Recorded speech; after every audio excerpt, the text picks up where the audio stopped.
빌립보서 1장 말씀 3절에서 11절까지 우리 한 절씩 기도하겠습니다. 제가 한 절 읽고 여러분이 함께 한 절 하겠습니다. 내가 너희를 생각할 때마다 나의 하나님께 감사하며 간구할 때마다 너희 우리를 위하여 기쁨으로 항상 간구하는 너희가 첫날부터 이제까지 복음을 위한 일에 참여하고 있기 때문이라. 너희 안에서 착한 일을 시작하신 이가 그리스도 예수의 날까지 이루실 줄을 우리는 확신하노라. 내가 너희 무리를 위하여 이와 같이 생각하는 것이 마땅하니 이는 너희가 내 마음에 있음이요 나의 내임과 복음을 변명함과 확정함에 너희가 다 나와 함께 은혜에 참여한 자가 되리라.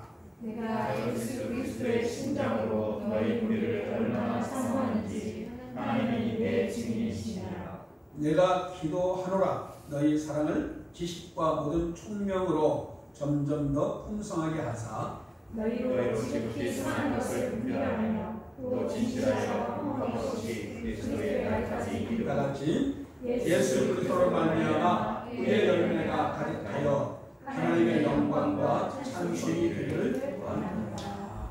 아멘. 이 시간에 우리 작은 무리지만은 우리 어린이들 나와서 특성하겠습니다. 우리 어린이들 나오세요.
다시 한번 뜨거운 박수로.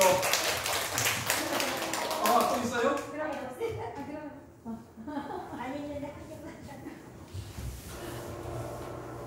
사실 오늘 보니까 준비는 잘 안 된 것 같은데 평소 실력으로 했습니다.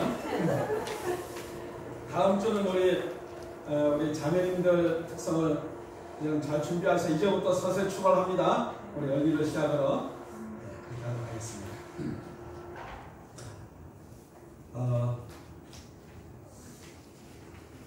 우리 한번 서로 인사할까요? 반갑습니다. 반갑습니다. 축복합니다.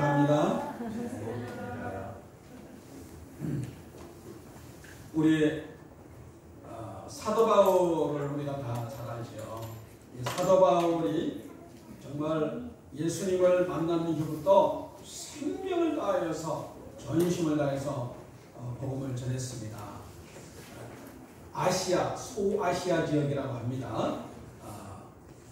소아시아 지역에 복음을 전하다가 언젠가 새로운 하나님의 인도를 받게 됐습니다.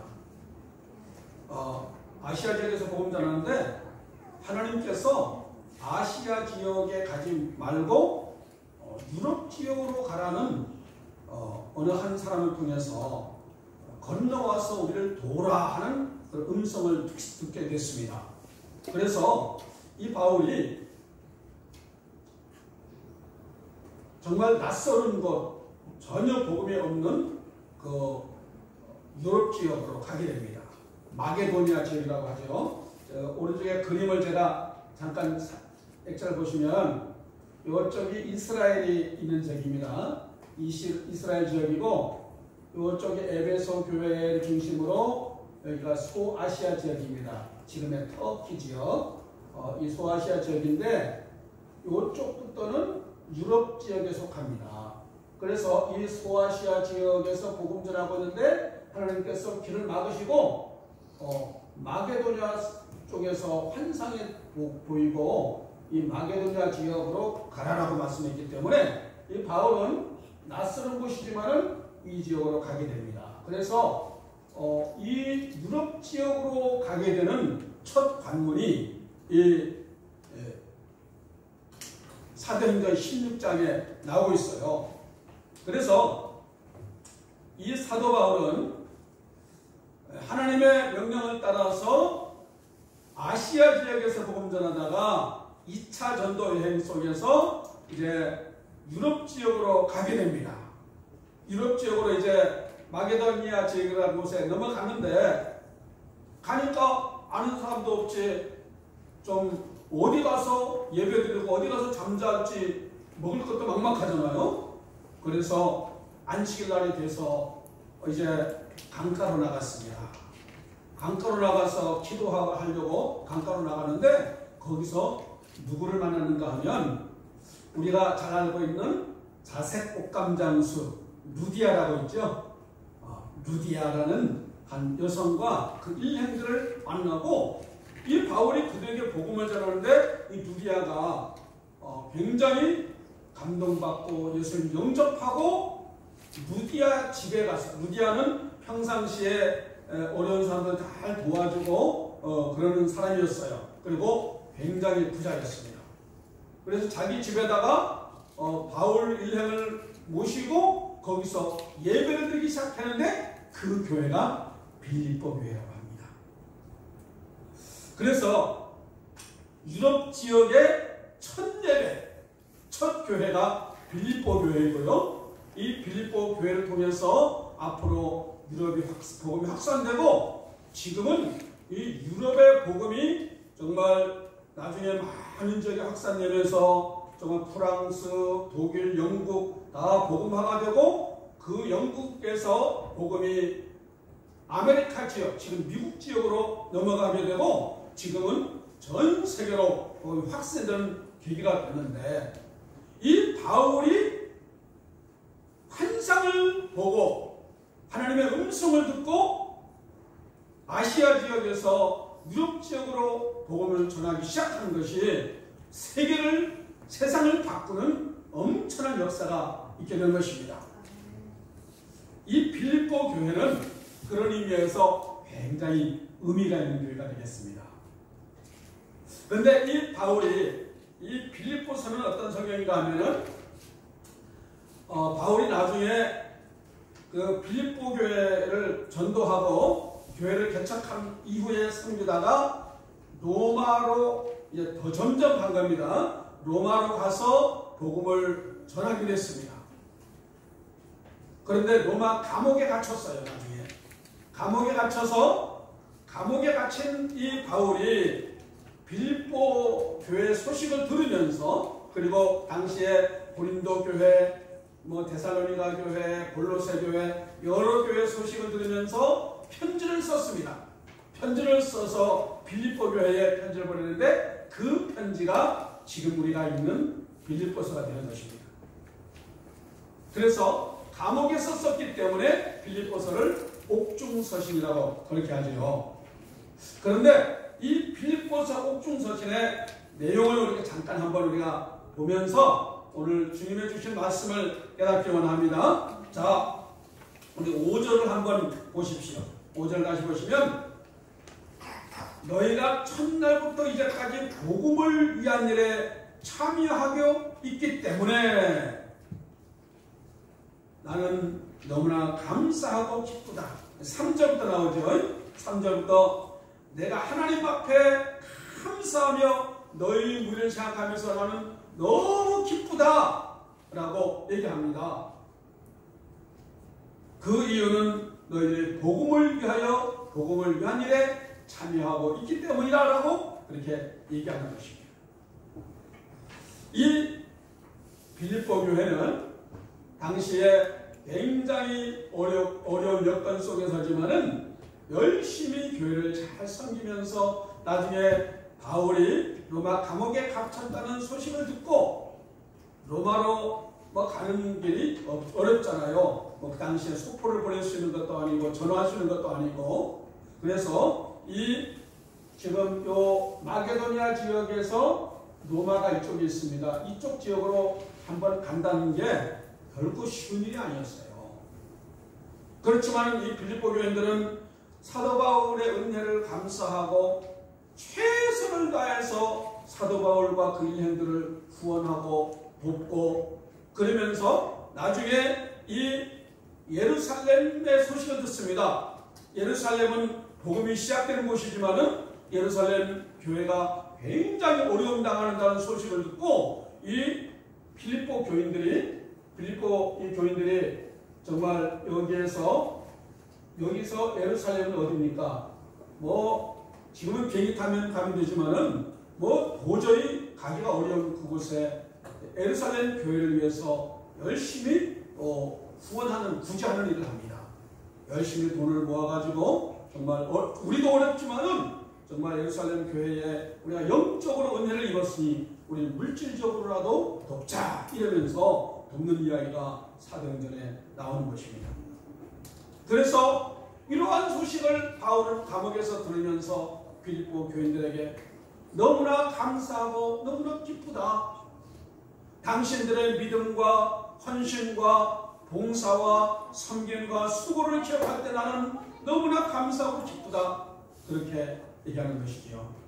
여러분, 정말 우리가 제가 이 빌립보서를 보면서 빌립보서를 차근차근 전체를 쭉 이번 주에 묵상하면서 이런 마음을 갖게 됐어요. 빌립보 교회는 고린도 교회나 다른 교회에 비해서 그렇게 큰 교회는 아니었습니다.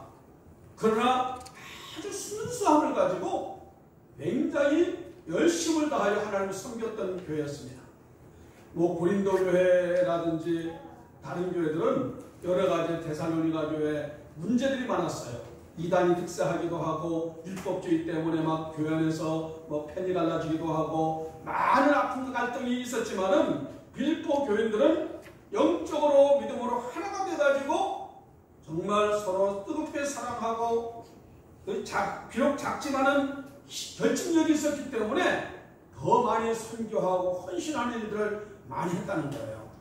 그래서 제가 이런 기도를 하게 됐습니다. 하나님, 우리 교회가 어떤 외적 사이즈와 상관없이 빌립보 교회가 같은 교회가 되기 원합니다. 할렐루야. 그렇게 기도하는 것이었습니다. 그래서 이 빌립보 교회를 향해서 편지를 하는데 여기에서 진정한 행복의 원리를 우리가 알 수가 있습니다. 그래서 오늘 제목이 행복을 만들어가는 사람들 그렇게 하는데 여러분, 우리가 오늘 말씀을 통해서 바울은 우리가 어떻게 살아갈 것인가, 어떻게 살아가는 것이 하나님의 기쁨이 되는 것인가. 우리 하나님은 우리 주의 백성들이 행복하게 살아가기 원하십니다. 그래서 에덴 동산, 에덴이라는 뜻은 기쁨의 동산이라는 뜻입니다. 에덴은 한 가정이 되기도 하고 한 지역이 되기도 하고 한 사회가 되기도 하는 것입니다. 그래서 하나님의 뜻은 행복하게 원하세요. 모두 다 건강하고 행복하게 살기 원하시는데 오늘 빌립보서에 정말 이 진정한 하나님이 원하시는 행복과 기쁨의 삶의 원리가 있는데 제가 줄여서 세 가지로 줄여서 말씀하려고 합니다. 자, 여러분 우리 5절 말씀을 한번 보십시다. 자, 5절 말씀에 보시면 너희가 이제까지 복음을 위한 일에 참여하고 있기 때문에 너무 감사하고 기쁘다라고 얘기하고 있는 것입니다. 그래서 복음을 위한 일에 참여할 때에 은혜에 참여하는 자가 되는 것이다. 그리고 11절에 보니까 의의 열매가 가득함을 통해서 하나님 앞에 영광과 찬송이 되기 원한다. 여러분 우리 교회 공동체적으로도 그렇고 여러분의 가정적으로 또 여러분의 개인적으로도 복음에 참여하는 자가 되기 바랍니다. 그러면은 좋은 열매를 맺게 되고 영광과 기쁨이 되는 것입니다. 그래서 우리가 진짜 살아가는 데에 행복과 기쁨이 뭘까? 사람들은 이렇게 생각해요. 많이 소유하면 등기부등본에 내 이름으로 넓고 좋은 것이 많이 있으면 행복한 것이라고 생각하는데 결코 거기에 행복이 없어요. 내가 어떤 높은 지위에 올라가면 행복할 것이라고 느끼는데 거기에 진정한 행복이 없어요. 사람들이 나를 알아주고 높여주면 내가 행복할 것 같지만 절대 그렇지 않아요. 눈에 보이는 것으로는 절대 행복이 없습니다. 진정한 행복은 뭐냐?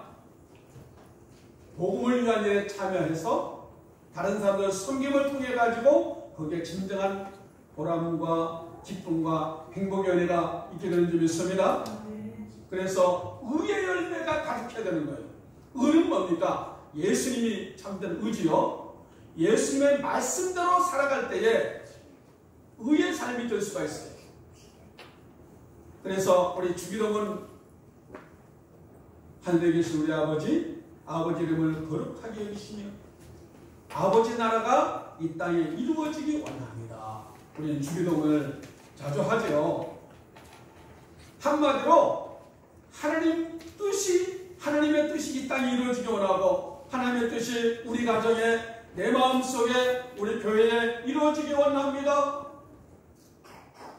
이것을 사모하며 기도하기 바랍니다. 그럴 때에 진정한 하나님의 뜻이 이루어질 것이고 반드시 좋은 역사가 나타날 줄 믿습니다. 여러분 우리가 이 땅에 살아가면서 진실로 참 평안과 행복과 풍성한 삶이 이루어지기를 원하죠. 그런데 참 우리가 하나님께서 우리를 만들 때에 주는 자로 만드셨어요. 너희는 선한 일을 위해서 지음받은 존재라 말씀하시면서 너희들이 자꾸 많이 가지려고 하고 많이 모아서 행복한 것이 아니다. 성경의 전체 가르침은 그거예요. 너희들이 많이 주어라, 나누어라, 섬겨라라고 말씀하시면서 그렇게 할 때에 행복이 있다고 말씀하고 있습니다. 이번 주에 우리 서울에 있는 지구촌 교회가 이곳에 와서 여러 가지로 봉사활동을 하게 됩니다. 우리 교회에도 좋은 것을 많이 주시기도 하고 이 지역 어르신들과 또 예수 믿어야 할 사람들에게 복음 전하고 어린이들도 섬기고 이런 일을 하게 됩니다. 우리 교회만 아니라 이번 주에 제주도에 여러 교회, 서귀포에도 몇 교회가 있고요. 여러 교회 와서 봉사합니다. 여기 보니까 우리 교회만 해도 많은 물질적으로 그들이 좀 준비하고 지역을 섬기는 일을 합니다. 그런데 이분들은 해마다 각 지역을 다니고 강원도, 경상도, 이번 제주도에 많은 지역을 다니면서 엄청난 헌신을 하고 있는데 왜 그럴까요? 너무 많아서? 할 일이 없어서? 이분들은 와서 이번에도 보니까 공항에서 오자마자 열심히 이틀 동안 섬기다가 너무 바쁘기 때문에 내일 그 목요일 저녁에는 다시 서울로 바로 올라가요. 저희도 와서 여행도 하지 않습니다. 우리 개인적으로 하시는 분들이 더 있겠지만은 왜 그렇게 하는 것인가?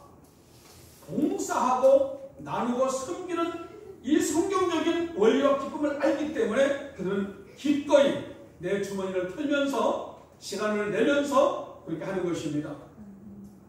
의사도 여러 가지 또 사진작가도 또 뭐 교사도 많은 사람들이 나름대로 자기 은사를 따라서 사랑하고 섬기는 것입니다. 저는 이런 모습들을 보면서 우리가 이미 우리의 머리로 알고는 있지만은 우리의 마음으로 우리의 실제 삶으로 정말 사랑하고 섬기는 내가 할 수 있는 만큼 내가 뭐 큰일 우리가 한다는 것이 아니라 내가 할 수 있는 작은 것부터 내가 할 수 있는 것부터 이웃을 사랑하고 섬기는 것이 하나님의 뜻이고 그렇게 할 때에 진정한 행복과 보람된 삶이 될 수 있다는 것을 우리가 알고 실천해 나가는 우리가 되길 바라겠습니다. 그것이 하나님의 뜻이라는 거예요. 두 번째 한번 보겠습니다. 자, 여러분 우리 두 번째 말씀을 보시면 2장을 보세요. 빌립보서 2장으로 가서 한번 보겠습니다. 2장에 2절부터 한번 보겠습니다. 2절부터 우리 8절까지 하나님 이 말씀의 뜻의 의미를 생각하시면서 우리 같이 한 목소리 읽겠습니다.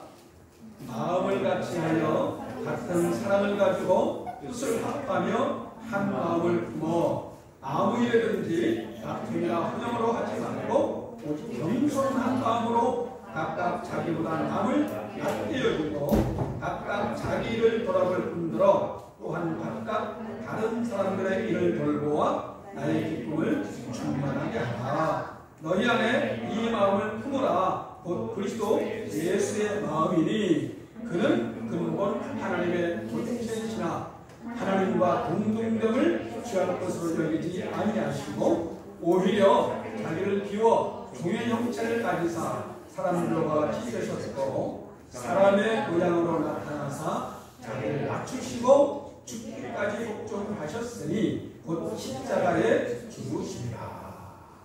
아멘. 네. 우리가 진정으로 행복하고 보람된 삶을 살아가기 위해서는 우리가 마음을 같이 하는 게 중요합니다. 같은 사랑을 갖는 게 중요해요. 우리가 한 가정의 부부가 아니면 부모와 자녀 간에 또 직장 동료 간에 우리 교우 간에 정말 이런 모든 모임에 우리가 마음을 같이 하는 게 너무나 중요하죠. 마음을 같이 해서 마음을 같이 하기 위해서는 어떻게 됩니까? 각각 자기보다 남을 낮게 여기고 라고 말씀하고 있어요. 남을 낮게 여긴다. 그 말은 내가 상대방보다 더 낮은 곳에 내려가는 것입니다. 나를 낮게 여긴다. 나보다 너가 더 높아. 이런 마음을 갖는 게 남을 낮게 여기는 것입니다. 여러분, 우리는 이렇게 하죠. 가정에서 예를 들어서 부부간에 아니면 직장 동료 간에 한번 생각해 봅시다. 저 사람이 나보다 지위가 낮아. 저 사람이 좀 뭐 똑똑하지 못해. 저 사람이 행동거지가 좀 뭔가 좀 마음에 안 들어. 그러면 여러분은 어떤 마음을 가지세요? 나보다 남을 낮게 여기죠. 거기에는 지읒입니다.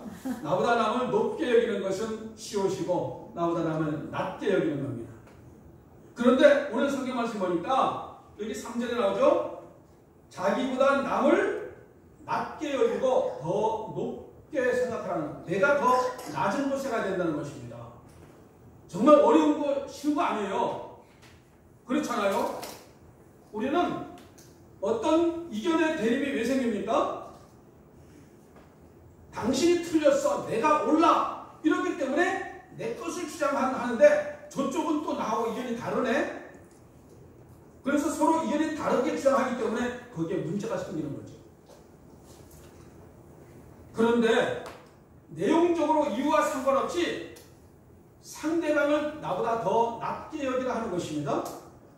그러면서 예수님이 이렇게 말씀하죠. 6절부터 예수님은 근본적으로 하나님과 본체시다, 신이시다, 엄청난 분이신데 이 땅에 하나님과 동등됨을 취할 것을 여기지 아니하시고 이 땅에 내려와서 종의 형체를 가져서 사람같이 되었다.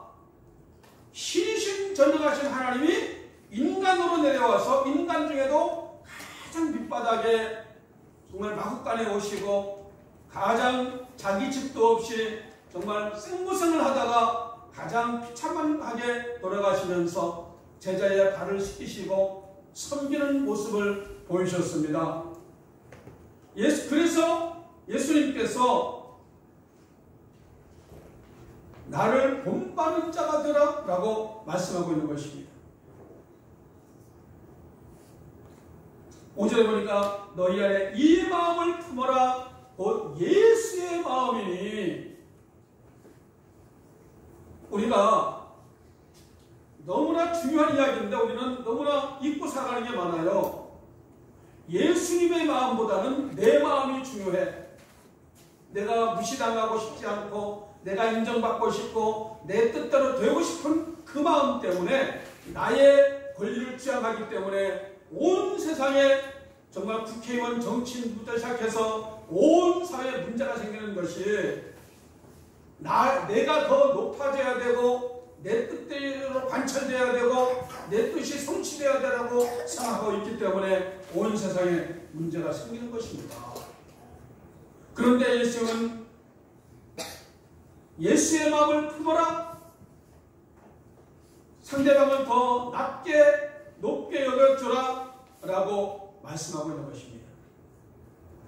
여러분, 우리가 왜 인간관계 속에서 상대방보다는 내 것이 더 옳게 여기고 나를 주장하게 되느냐? 모든 사람이 그래요. 저부터 시작해서 모든 사람이 내가 생각하는 생각이 옳다고 생각합니다. 절대 그래요. 여러분, 최근에 어저께든 그제든 이번 주에든 혹시 정말 부부간이라든지 또 직장 동료 간이라든지 어떤 갈등이 있었습니까? 왜 그런가요? 내가 옳게 여기기 때문에 내 생각을 관철하려고 하다 보니까 문제가 생기는 거죠. 나는 의롭고 너는 죄인이다라고 생각합니다. 그런데 성경은 얘기하기를 의인은 하나도 없나니 말씀합니다. 모두 다 죄인인 거예요. 모두 다 죄인이라 그 말은 기울어졌다 그 말이에요. 이게 예수님이 의입니다. 진리입니다. 예수님이 딱 가운데 딱 있어요. 그런데 저나 여러분은 오른쪽으로든 왼쪽으로든 조금씩 다 기울어졌어요. 그런데 기울어졌는데 우리가 생각할 때는 나는 옳다고 생각해. 나는 가운데 섰다고 생각해. 그래서 상대방이 오른쪽으로 기울어지든 왼쪽으로 기울어지든 당신은 틀렸다고 생각하고 내 잣대를 가지고 평가합니다. 그래서 말하고 당신 그거 고쳐야 돼. 당신 그거 잘못하고 있어라고 얘기하기 때문에 저쪽에서 볼 때는 자기도 나름대로 또 옳다고 봐요. 근데 그쪽에서 보면은 내가 틀린 것이고 내가 보면 그쪽이 틀린 거예요. 예전에 부부 상담을 많이 한 적이 있습니다. 교회 쪽에서. 다 자기가 옳다는 거예요. 남편 이야기 들어보면 남편이 옳고 아내 이야기 들으면 아내가 옳은데 그래서 서로 이야기를 잘 들어주고 중재하면서 내가 죄인임을 깨닫게 하면 화해가 되기 시작합니다. 그런 경험을 많이 해봤습니다. 여러분, 나는 죄인이다. 아무도 나는 의인인 사람. 물론 예수님의 십자가 보혈로 죄인인 우리를 의롭게 여겨주시긴 했지만은 근본적으로 우리는 죄인이에요. 그 말은 나는 기울어진 존재이다. 따라합시다. 나는 기울어진 존재입니다. 이걸 인정하셔야 돼요. 그래서 부부간에 보면 이래요. 내가 오른쪽으로 좀 10도 정도 기울어졌습니다. 상대방 배우자는 왼쪽으로 10도 길어졌어요. 그럼 20도 차이가 나죠.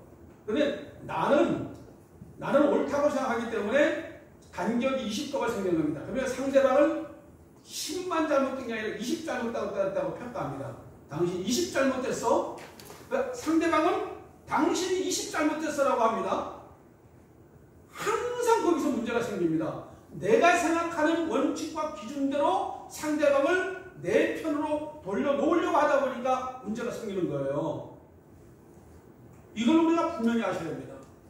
그래서 내가 상대방에게 생각하는 것처럼 상대방도 반대로 생각하고 있다는 걸 아셔야 돼요.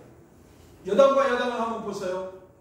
다 자기는 옳은데 상대방이 잘못됐다고 하기 때문에 여야 간에 갈등이 생기는 거죠. 모든 사회 문제가 다 그렇습니다. 그래서 의인은 없나니 하나도 없고 나도 똑같은 죄인이다. 나도 기울어진 존재이다. 우리는 완벽하지가 않잖아요. 우리는 이제까지 내가 들어온 정보, 내 머리에 저장된 거, 내가 경험했던 그 바탕을 가지고 살아갑니다. 제가 쓰는 컴퓨터에는 저장된 게 있어요. 설교, 주보, 여러 가지 저장이 있습니다. 그것만 내 컴퓨터에서 발견하지, 내 컴퓨터에서 예를 들어 증권, 우리는 관심이 없어. 증권 정보를 찾으려면은 인터넷은 되지만은 파일로서는 찾아볼 수가 없어요. 내가 들어왔던 정보, 내 머리에 들어오고 경험한 것만 생각하고 판단하기 때문에 내 경험과 정보는 아주 하찮은 것입니다. 이것 가지고 내가 대단한 줄로 생각하면 절대 안 됩니다. 아무리 공부 많이 하고 똑똑하고 인생을 오래 살았고 지위가 높아도 인간은 도토리 기적이에요. 그래서 여러분 가정에서, 사회에서, 교회에서, 직장에서 나와 다른 사람, 다르게 생각하고 다른 말 하는 사람이 있을 때에 철저히 우리는 다르게 보일 때에 저 사람 틀렸다라고 보면 절대 안 됩니다. 나와 다르구나. 따라해봅시다. 나와 다르구나. 그럴 수도 있지. 어떤 경우든지 간에 그럴 수도 있어요. 나도 언젠가 도둑놈이 될 수도 있고 나도 최악의 상황이 다 닥치면 산자가 되지만 한 법이 없습니다. 왜냐하면 우리는 다 죄인입니다. 그래서 예수님의 마음을 품을 때에 진정한 행복이 시작될 줄 믿습니다. 돌이켜보시라. 예수님의 마음을 품고 살게 하옵소서. 이 마음을 가지시고 우리 마음이 낮은 곳에 있을수록 넓어져요. 바다는 지구상에서 가장 낮기 때문에 굉장히 넓습니다. 강도 하구로 갈수록 강이 아주 넓어지고 편합니다. 처음에 골짜기는 높은 곳에 있기 때문에 물 졸졸 흐르고 폭이 좁아요. 우리 마음도 겸손하게 내 마음을 낮춘 사람은 포용력이 있어요. 넓어요. 너러워요. 자꾸 내 주장이 많고 내 의견이 많은 사람은 그만큼 나는 더 높은 곳에 있다 그 말이에요. 나는 그래도 어려운 사람이고 나는 너보다 나은 사람이라고 착각하는 경우가 많습니다. 이것이 인간의 교만인 거예요. 예수님의 마음을 품고 살아갈 때에 진정 여러분들을 통해서 행복이 시작될 줄 믿습니다. 상대방을 품게 되고 저 사람이 미우고 원망스러운 것이 아니라 불쌍히 여길 수 있고 그 사람을 축복할 수가 있고 안아줄 수 있는 그런 사람이 되는 줄 믿습니다. 그 다음에 우리가 또 하나 우리가 보존하는 것은 우리 3장으로 가보세요. 필리포 3장 1절만 같이 읽습니다. 끝으로 나의 형제가 주 안에서 기뻐하라. 너희가 같은 말을 쓰는 것이 내게는 수고로움이 없고 너희는 안전하리라. 주 안에서 기뻐하라고 말씀합니다. 그리고 4장에도 가면은 4장 4절부터 6절까지 읽겠습니다. 다 같이 읽겠습니다. 주 안에서 항상 기뻐하라. 내가 다시 만나노니 기뻐하라. 너희 관용을 모든 사람에게 알게 하라. 주께서 가까우시니라. 아무것도 염려하지 말고 다만 모든 일에 기도와 간구로 너희 구할 것을 감사함으로 하나님께 아뢰라. 아멘. 네. 오늘 말씀 보니까 이 바울이 빌립보서, 그래서 정말 이 빌립보서는 기쁨의 성경이라고 얘기할 만큼 기뻐하라, 기뻐하라, 감사하라 이런 말이 굉장히 많아요. 왜 바울이 빌립보 교인들한테 이 말을 했을까? 기뻐하라, 기뻐하라 할 때는 어떻게, 왜 기뻐하라고 했을까요? 기뻐하지 않으니까. 그렇죠. 회개하라 할 때는 회개하지 않으니까. 이 빌립보 교인들은 굉장히 정말 이 사도행전이라든지 빌립보서라든지 쭉 보면은 빌립보 교인들은 정말 본받을만 해요. 충성스럽게 열심히 잘 섬기고 선교하고 구제했습니다. 그런데 기쁨이 좀 적었던 것 같아요. 아우 힘들어. 아이고 또 해야 되겠구나. 정말 내가 바울 목사님 헌신하는 거 감기는 거 보니까 우리가 어려워도 도와줘야지. 막 좀 어쩌면 쥐어짜면서 힘들 때 하기는 충성스러운 마음으로 사명을 가지고 하긴 하는데 기쁨이 약했던 거예요. 그래서 바울이 기뻐하라. 항상 기뻐하라. 염려하지 말아라. 정말 하나님 일을 하려고 믿음으로 살려고 하면 염려할 때가 생깁니다. 염려거리가 왜 없겠어요? 그런데 얘기합니다. 6절에 아무것도 염려하지 말고 오직 기도와 간구로 감사함으로 하리라. 염려하지 마. 감사기도 해. 감사합니다. 감사합니다. 저는 이런 고백을 많이 해봤어요. 목회하다 보니까 정말 막 염려가 몰려올 때가 엄청 많았어요. 이런 염려 저런 염려, 이쪽 가정에 저쪽 가정에 염려거리가 생겨올 때에, 낙심하게 만들 때에 처음에는 진짜 염려가 되고 정말 두렵기도 하고 낙심되기도 했으면은 계속 기도하면서 목회하다 보니까 하나님의 은혜를 알면서 그때부터는 감사합니다. 감사합니다. 염려하지 않습니다. 감사합니다. 계속 어떤 때는 막 수백 번 감사합니다. 믿습니다. 선포할 때 진짜 마음에 감사함이 생기는 것이고 결과적으로 그 염려했던 것보다 훨씬 좋은 쪽으로 감사가 고백되는 일들이 얼마나 많은지 몰라요. 할렐루야. 우리 믿음은 어떤 경우든지 감사하는 것입니다. 여러분 8절을 읽어보시죠. 빌립보 4장 8절 같이 읽습니다. 끝으로 형제들아 무엇이든지 참되며 무엇이든지 경건하며 무엇이든지 오르며 무엇이든지 성결하며 무엇이든지 사랑받을 만하며 무엇이든지 칭찬받을 만하며 무슨 덕이 있든지 무슨 길이 있든지 이것들을 생각하라. 언제요? 무엇이든지 어떤 경우든지 어떤 사람이든지 무조건 감사하고 무조건 기뻐하고 무조건 다 품어버려라. 할렐루야. 제가 예전에 바다에 대해서 글 쓴 적이 있습니다. 바다는 어떻습니까? 바다, 왜 바다라고 하는지 아세요? 선생? 다 바다들이니까 바다라고 하는 거죠. 바다는 제일 낮은 곳에 있기 때문에 온갖 썩은 물, 구정물 다 받아들입니다. 그래서 바다예요. 진짜인지 모르겠지만. 그런데 바다는 모든 세상의 오염된 물질을 다 받아들여가지고요. 정말 그 깊은 곳에 가면 굉장히 오염된 것이 있다고 하죠. 썩은 것을. 그러나 계속 하늘로 수증기를 올려보내서 그것이 맑은 비가 돼서 내려서 다시 생물이 돼서 우리가 먹게끔 하는 겁니다. 그러니까 여러분이 먹는 생물 가운데 사실은 굉장히 오염된 것들을 여러분이 이미 먹고 있을 거예요. 다만 거기서 오염된 부분을 싹 빼버리고 깨끗한 것만 먹는 것이 여러분 생수입니다. 예. 이것이 믿음의 원리인 거죠. 우리는 모든 것을 받아들이고 모든 것을 수용할 수 있는 그런 성도들이 되는 것입니다. 이것이 예수님을 닮아가는 거예요. 이것이 믿음의 성숙되어 가는 것입니다. 우리 주님은 우리가 이런 믿음의 성숙된 자가 되기를 원하십니다. 할렐루야. 그래서 어떻게 해야 됩니까? 9절 다 같이 읽겠습니다.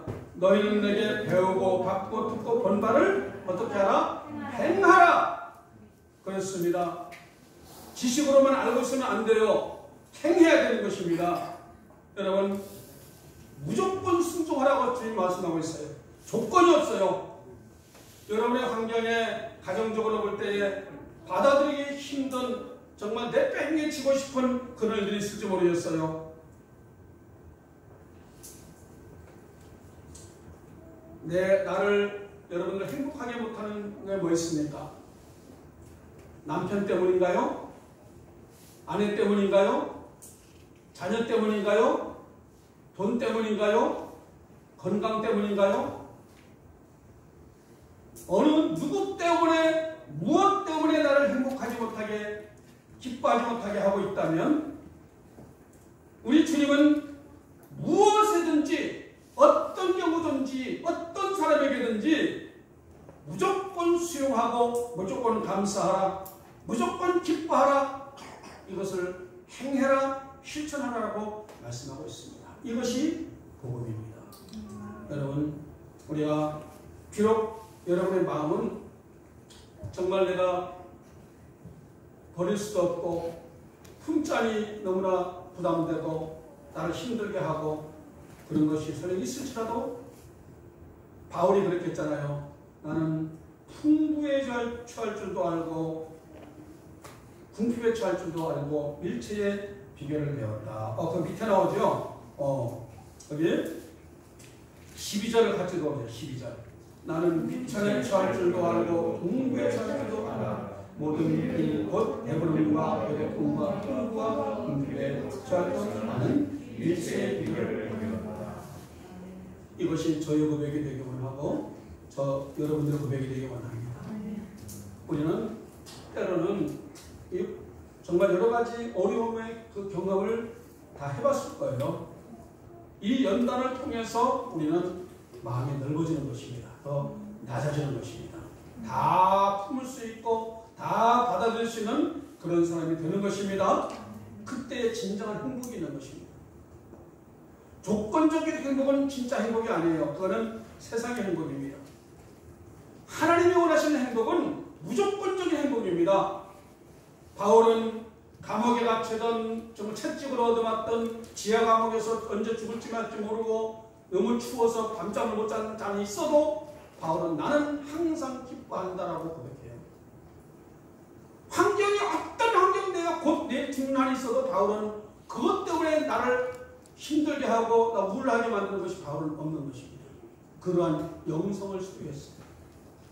우리 예수님 믿는 사람들은 이 바울의 영성, 환경을 완전히 뛰어넘는 초월적인 영성, 그 영성을 가지면 여러분이 앞으로 어떤 어려움이 닥쳐도 그게 여러분을 불행하게 만들거나 낙심하게 만들 이유가 될 수가 없습니다.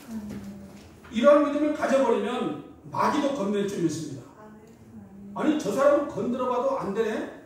고난을 줬더니 더 하나님을 가까이 하고 더 신실한 믿음으로 변화가 되네? 아이고, 저 사람은 포기해야 되겠구나. 포기하도록 우리가 철저하게 예수님을 닮아가고 순종하는 믿음의 사람들이 되기를 축복합니다. 그러면 그때부터 하나님께서 채워주시고 역사하시고 노래하는 일을 행하시겠습니다. 저도 그렇게 되기 원하고 여러분들 한 사람 한 사람이 이 바울이 고백했던 이 믿음을 내가 함께 고백하며 나가시길 바랍니다. 그러면 앞으로 정말 하나님의 여러분들을 통해서, 여러분의 가정을 통해서 하나님의 영광이 충만하게 나타날 수 있도록 인도하실 줄 믿습니다. 기도하겠습니다. 우리 찬송하고 기도하겠습니다. 나 주의 기쁨 되기 원하네. 찬송하고 함께 기도하겠습니다.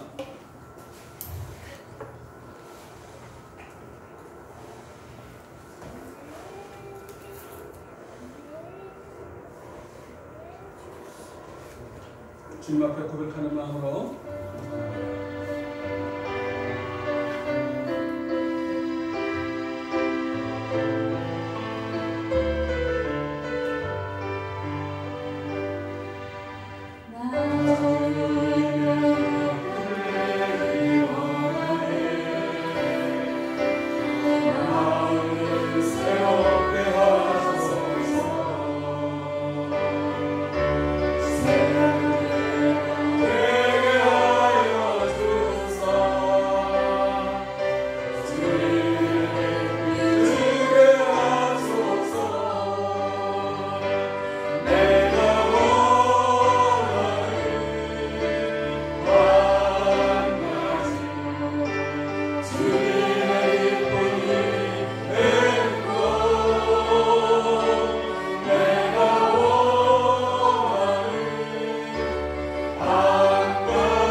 겸손하게 도와주시고 다 품을 수 있게 도와주시고 온전히 사랑으로 불쌍히 여기며 품으며 바라게 도와주십시오.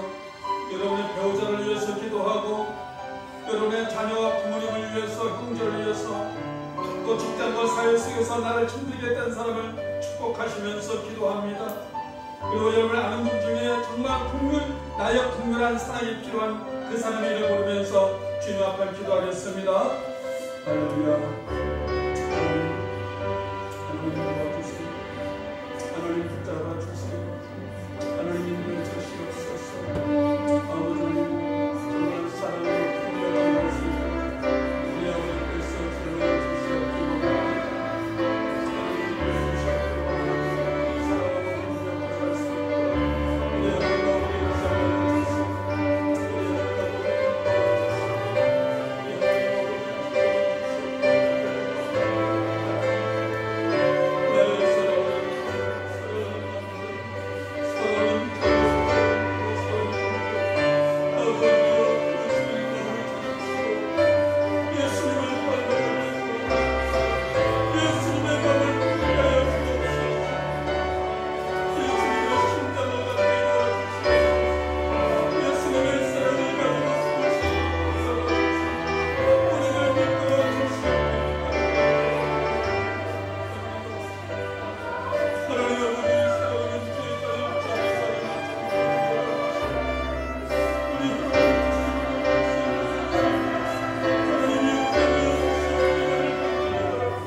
이번 주에 있을 우리 지구촌교회 이쪽 봉사활동 정말 그들의 수고와 헌신이 헛되지 도와주시고 이번 수요일 목요일에 우리 이 지역에 있는 어르신들과 또 많은 이웃들을 우리가 방문한 터인데 하나님의 사랑이 흘러가게 도와주십시오. 기쁨으로 감사함으로 섬길 수 있도록 도와주십시오. 우리 봉사활동을 축복하시면서 우리 함께 기도하시겠습니다. 주여 감사합니다. 주여 감사합니다. 주여 감사합니다.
주님을 닮아가기 원합니다. 이제까지 내 생각이, 나의 주장이 옳게만 느껴졌고, 나는 판단하는 자였고, 원망하는 자였고, 염려하는 자였지만은 이제 주님의 성령의 인도함을 따라 진실로 감사하는 자, 기뻐하는 자, 겸손한 자, 모든 것을 수용할 수 있는 자, 품을 수 있는 자가 되도록 도와주셨길 원합니다.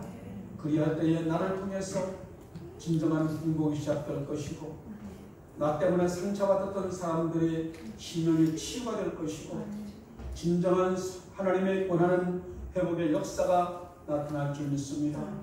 아버지 원하옵나니 사랑하는 주의 모든 자녀들, 저들의 가정 가운데에 하나님의 기뻐하는 회복에 있게 도와주십시오. 부부간에, 형제간에, 부모와 자녀간에 회복의 은혜가 있게 도와주십시오. 기쁨의 영이 임하게 도와주십시오. 아버지 하나님, 우리 하나님의 사랑이 마음껏 흘러가게 도와주시고 은혜와 복음이 흘러갈 수 있도록 역사하여 주옵소서. 살리는 역사가 있게 하여 주옵소서. 오늘 이곳에 방문하여 함께 예배드리는 사랑하는 자녀를 축복합니다. 참으로 오랜만에 함께한 우리 박은희 자매님, 저들의 가정을 지켜주시고 사랑하는 딸을 통해서 저 가정에 하나님의 은혜가 풍성하게 흘러가게 도와주십시오. 또 오늘 이곳에 함께 예배드리는 사랑하는 모든 가정 아버지께서 아시오니 우리 아버지께서 그 걸음을 선하시게 인도하여 주시고 하나님이 원하시는 진정한 행복과 풍성한 삶을 살아가게 도와주셨기를 원합니다. 오늘 예배드리는 모든 주의 자녀들, 저들의 가정을 축복합니다. 저들의 앞길을 축복합니다. 정말 어둠의 악한 세력 앞에 우리가 쏟지 않게 도와주시고 우리가 겸손히 내가 먼저 섬기고 사랑할 때에 진정한 가정에 웃음이 피게 도와주시고 자유가 임하게 도와주시고 성령의 역사가 임함으로 놀라운 치유와 회복의 은혜가 있도록 붙잡아 역사하여 주옵소서. 우리 지구촌교회 이 지역 봉사활동을 통하여 하나님 영광 받으시기를 원합니다. 우리가 기쁨으로 섬기기 원합니다. 한 사람에게라도 더 하나님의 사랑이 흘러가는 계기가 되게 하여 주옵소서. 감사하고 축복하오며 주 예수님의 이름으로 기도합니다. 아멘. 죽어보시고 반갑겠습니다.